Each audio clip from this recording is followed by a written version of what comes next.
오늘은 담장을 세우고 싶으실 때 어떤 것을 주의해서 세워야 되는지, 그리고 할 때 그 요령은 어떤 것이 있는 건지, 이런 것을 말씀드리도록 하겠습니다. 담장을 만드는 방법이 여러 가지가 있는데요.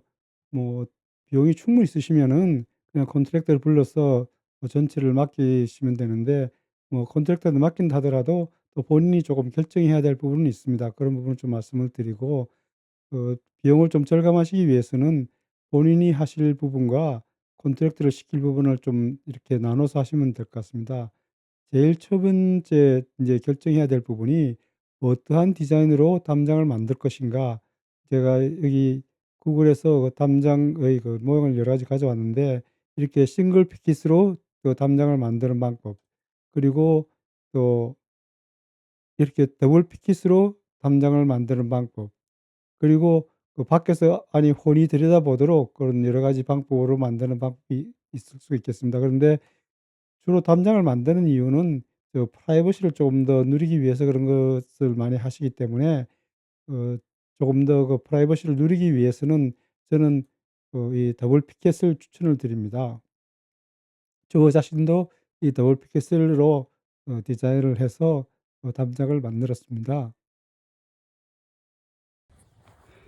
예, 이 담장은 제가 이사 오기 전에 그 옆집에 계시는 그 할머니분이 미리 담장을 설치를 하셨습니다. 그래서 제가 뭐 어떻게 말할 수도 없고 미리 설치가 되어 있는 것이라서 그냥 그 사용을 하고 있는데, 보다시피 그 싱글 피켓, 그냥 단일 그 피켓을 이렇게 사용하게 되면은 시간이 지나면 나무라는 것은 수축을 하면서 줄어듭니다. 그러면 틈새가 다 벌어져서 상대방 집이 다 보이게 됩니다. 그래서 지금 뭐 저쪽 그 상대편 할머니가 설치해 놓은 거니까 뭐라고 말할 수 없어서 그냥 사용하고 있는데, 그러한 걸 참작하셔 가지고 그 담장을 새로 세우실 때는 더블 피켓을 사용하시면은 아주 튼튼하고 그 내부도 이렇게 완전히 보안이 유지되고 하는 그런 장점이 있습니다. 예, 보다시피 제 뒷마당의 모든 그 담장은 더블 피켓으로 되어 있어 가지고 그 아주 튼튼하고, 그리고 또 틈새가 전혀 벌어지지 않습니다. 왜냐하면 이중으로 겹쳐 있기 때문에 나무가 줄어들더라도 전혀 안쪽이 보이지 않는 그러한 것이 되겠습니다. 그래서 담장을 새로 세우실 분들은 참고하시기 바랍니다.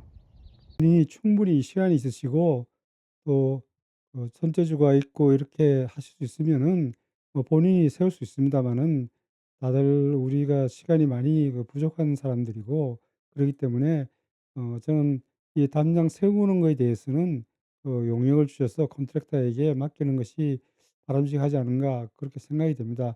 물론 본인이 하실 수도 있습니다. 그렇지만은 여러 가지 실제로 비용 면이나 또는 여러 가지를 따져 봤을 때 본인이 하더라도 레이버와 비용은 들어가기 때문에 컨트랙트를 갖다 좀 좋은 컨트랙트를 갖다가 선정을 하셔서 그렇게 하시면 될 것 같습니다.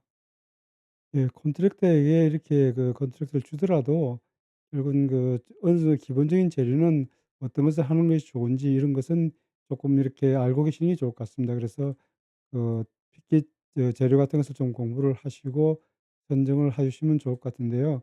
제일 무난한 것은 뭐 홈디포 같은 데서 많이 이런 펜스 재료들이 많이 있고, 무엇을 하면 좋은 건지 이런 게 대해 추천을 많이 하고 있으니까 그런 걸 참조하셔서 재료를 선정해 주시면 되겠습니다. 네. 펜스 설치가 끝나고 바로 스테이닝을 할 수 있는 게 아니고요. 한 3 개월 정도는 이 나무가 완전히 건조되도록 기다려야 됩니다. 그리고 인제 결정을 하셔야 될 게, 이것도 페인팅도 컨트랙터에게 맡길 건지 본인이 직접 하실 것인지 결정을 해야 됩니다. 저 경우에는 비용을 좀 절감하고자 제가 직접 페인팅을 하기로 했는데요. 페인팅하기 전에 무엇을 하셔야 되는가 하면은, 기본적으로 나무 표면에 묻어 있는 모든 그런 때를 좀 제거를 해 줘야 됩니다. 그래서 제거를 해 주기 위한 두 가지 방법이 크게 있는데, 하나는 이런 케미칼을 사용해서 어 외부에 붙어 있는 것을 제거해 주는 방법이 있고, 또 하나는 프레셔 워셔를 사용해서 고압수로 나무의 표면을 깨끗하게 해 주는 두 가지 방법이 있는데, 일장일단이 다 있습니다. 케미칼 사용할 경우에는 좀 빨리 할 수 있고, 그리고 좋은 반면에 환경적으로 조금 문제가 조금 있을 수가 있기 때문에 그런 점을 고려하셔야 되고요. 프레셔 워셔를 사용하시면은 뭐 비용적인 면에서는 조금 세이빙이 됩니다마는 대신 레이버가 많이 듭니다. 왜냐하면 이게 표면을 깨끗하기 위해서는 상당히 정밀하게 이렇게 어 표면을 갖다가 깨끗이 해 줘야 되기 때문에 시간도 좀 많이 걸리고 노동 lực 도 많이 들어갑니다. 그런 점을 참조하셔서 결정하시고, 이것도 결국은 비용과 실질적인 내가 투입할 수 있는 시간 이런 것을 감안하셔서 컨트랙터에게 맡길 것인지 본인이 할 수 있는 것인지 결정해야 되겠습니다. 내 앞에 있는 요것은 물 고압 분사기입니다. 제가 코스트코에서 구입했는데요. 이 고압 분사기를 사용해서 담장의 청소를 전부 했고요. 그리고 이 고압 분사기가 있으면은 이렇게 드라이브웨이 같은 곳을 이것으로 청소하면 깨끗하게 할 수 있습니다. 그래서 가정집에 하나 좀 가져 있어도 괜찮은 그런 장비가 되겠습니다. 네, 고압 세척기를 사용하시기로 마음 먹으셨으면은 이제 고압 세척기를 구입을 하셔야 되는데요. 뭐 여러 곳에서 구입하실 수 있습니다. 근데 저는 이제 코스트코에서 구입을 해서 사용을 하였습니다. 그래서 여러분들이 여러 가지 소스를 통해서 가격을 비교해 보시고 성능 가격 대비 괜찮다고 생각되시는 그런 것을 구입하시면 되겠습니다. 네, 이런 케미칼을 사용하거나 고압 세척기를 사용하거나 일단 담장을 갖다가 깨끗이 하고 난 다음에는 역시 또 건조를 갖다가 한 최소한 2-3일 이상은 시켜야 됩니다. 그래서 깨끗이 건조가 끝난 다음에 이제 스테이닝을 시작할 수 있는데요. 스테이닝을 할 수 있는 그런 재료는 굉장히 많이 있습니다. 근데 여기 나와 있는 거울에 나와 있는 것보다도 이렇게 많이 있는데, 그것은 본인의 취향에 따라서 그리고 예산 범위를 갖다가 잘 결정하셔서 그렇게 정하시면 되겠습니다. 네. 스테이를 하는 방법은 여러 가지가 있는데요. 제일 인제 기본적으로 할 수 있는 게 붓으로 하는 것이고, 그다음에는 이제 이런 스프레이 건을 갖다 많이 사용하게 되는데요. 스프레이 건을 사용하면은 좀 레이버가 적게 들고 아무래도 좀 빨리 할 수 있는 그런 장점이 있습니다. 그래서 저는 스프레이 건을 사용하시기를 추천드리고요. 이제 스프레이 건을 사용하다 보면은 이 많은 면적을 하기 위해서는 그 자체로 사용하는 건 조금 문제가 있습니다. 그래서 무엇을 구입하시면 좋은가 하면요. 여기 노즐 익스텐더라고 앞 노즐 부분을 길게 이렇게 늘려주는 그런 부속이 있습니다. 이것을 구입하시면은 몸을 많이 움직이지 않더라도 상당히 많은 면적을 갖다가 커버하면서 스프레이를 할 수 있습니다. 그렇게 되면 여러분들이 노동력을 많이 절약할 수 있기 때문에 저는 이 익스텐더를 갖다가 사시기를 강력히 추천을 드립니다. 네. 이 페인트 스프레이어는 제가 실제로 담장을 스테이닝 할 때 사용했던 것인데요.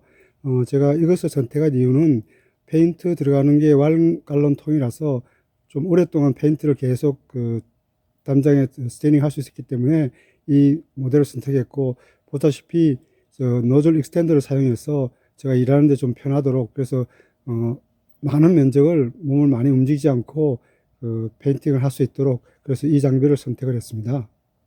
네, 스프레이를 사용하실 때 제가 좀 강하게 추천드리는 것은 페인트를 아껴 하지 마시고 충분히 사용하시기를 바랍니다. 이 노즐을 사용해서 페인팅을 하실 때 페인트를 충분히 사용하셔 가지고 한번 처음 페인팅할 때 충분히 페인트가 담장에 그 충분하게 발라져서 그것이 충분히 오래 가더라도 노 내구성 같은 게 좋아서 문제가 되지 않도록 그렇게 되는 게 좋기 때문에, 여러분들에게 강력히 추천드리는 것은 페인트를 돈이 좀 들더라도 아끼지 마시고 충분히 담장에 발라 주시기를 그렇게 추천을 드립니다. 실제로 이 담장 설치를 하면서 좀 힘든 부분 중 하나가, 실제로 땅을 파고 콘크리트를 타설해서 이렇게 기둥을 세워야 됩니다. 그래서 지금 여기서는 보이진 않지만 실제로는 전부 땅을 깊이 파고 거기다 콘크리트를 타설해서 이 포스트를 세운 그런 것이 되겠습니다. 그리고 여기 사용한 포스트는 당연히 프레셔 트리티로 돼 가지고 한 20-30년을 견딜 수 있는 그런 나무라 되겠습니다. 예, 이것은 뒷마당으로 들어가는 문입니다. 이런 문은 이미 제작이 되어 있는 것을 홈디포나 이런 데서 사시면 됩니다. 본인이 직접 만들면 좋긴 한데 굉장히 많은 노력이 들고 비싸지 않게 구입할 수 있기 때문에 이 문은 그냥 사셔서 달아도 되고, 또는 그 컨트랙터한테 이런 걸 사서 달아달라 이야기하시면 되겠습니다. 네, 이것은 저희 집 담장의 옆면이 되겠습니다. 보다시피 저희 집 담벼락을 이렇게 타고 담장을 세웠는데요. 저희 집에 경사가 좀 있어가지고 이렇게 이제 경사를 따라가면서 그대로 이제 담장을 세웠고요. 그리고 또 옆으로도 경사가 있어서 제가 처음에는 이 흙들이 많이 내려와가지고 여러 가지로 또 어려움을 겪었는데, 저 밑에 보다시피 그 처마를 만들어서 흙들이 더 이상 내려오지 못하도록 그렇게 해가지고 이제는 더 이상 흙이 흘러 내려오지는 않습니다. 그래서 저희 담장이고요. 바로 옆집의 담장을 좀 보여드리겠는데, 보다시피 이렇게 한 2년 지나면은 담장 틈 사이가 다 벌어져 가지고 밖에서 안에 내부가 다 들다 보입니다. 그래서 그런 점을 감안하시고, 그 다음에 페인트를 갖다가 좀 좋은 페인트를 많이 칠하셔야지 탈색이나 또는 이렇게 좀 좋지 않은 모양으로 나타나는 것을 방지하실 수가 있습니다. 네, 담장 이제 마무리를 말씀드리겠습니다. 저희 집에 경사가 좀 있어가지고 담장 밑으로 흙들이 이제 계속 이제 밖으로 쓸려 나가는 그런 현상이 있었습니다. 그래서 그걸 방지하기 위해 가지고 제가 2x6나 2x4 프레셔 트리티드 보드를 갖다가 맨 밑에 대고, 그리고 이제 평타 작업을 해서 이제 지금은 완전히 흙 쓸려 내려가면 방지되는 그러한 설비를 했습니다. 여러분들도 참고하시기 바랍니다. 예, 저희 집 담장하고 그 상대편 집에서 산 담장을 이렇게 비교해 볼 수 있는데요. 상대편 집 담장은 그냥 단일 피켓으로 돼 있어 가지고 시간이 벌써 2년도 채 안 됐는데 벌써 틈새가 다 벌어지고 안에가 다 보입니다. 그렇지만 제가 한 이 더블 피켓은 수축이 일어나더라도 서로 겹쳐 있기 때문에 전혀 내부가 보이지 않는 그런 면이 있고, 또 상당히 튼튼합니다. 그래서 단일 피켓으로 하는 것보다 더블 피켓으로 하면은 그러한 장점이 있지만, 뭐 돈은 조금 더 들지만 그렇게 큰 차이는 아닙니다. 그래서 그걸 담장을 혹시 하실 분이 있으면은 그렇게 하시고, 특히 중요한 것은 담장에 스테인을 하시고 하시는데, 하실 때 처음 하실 때 좀 페인트를 많이 쓰셔야 됩니다. 저는 페인트를 많이 썼기 때문에 보다시피 제 집이 7년이 됐는데도 전혀 뒤틀림이나 그런 것이 색 발행 같은 거의 없는 형상으로 원형을 유지하고 있는데, 저 뒤에 보시는 바로 옆집은 한지 2년도 안 됐는데 벌써 색이 다 바래지 않습니까? 저거는 페인트를 갖다 비싼 걸 쓰지 않고 너무 싼 걸 쓴 데다가 너무 양을 작게 써가지고 오래 가지 않는 겁니다. 그러니까 여러분들도 이렇게 좀 담장을 오래 좋게 하고 싶으시면은 더블 피켓 같은 것을 사용하시고, 그 다음에 하실 때 스테이닝 하실 때 충분히 페인트를 스테이닝을 사용하셔 가지고 오랫동안 이게 지속될 수 있도록 그렇게 하시면 좋겠습니다. 그것이 하나의 오히려 더 돈을 절약하는 그런 요령이 되겠습니다. 네, 오늘은 담장 소개를 해드렸는데요. 여기까지 하도록 하겠습니다. 감사합니다.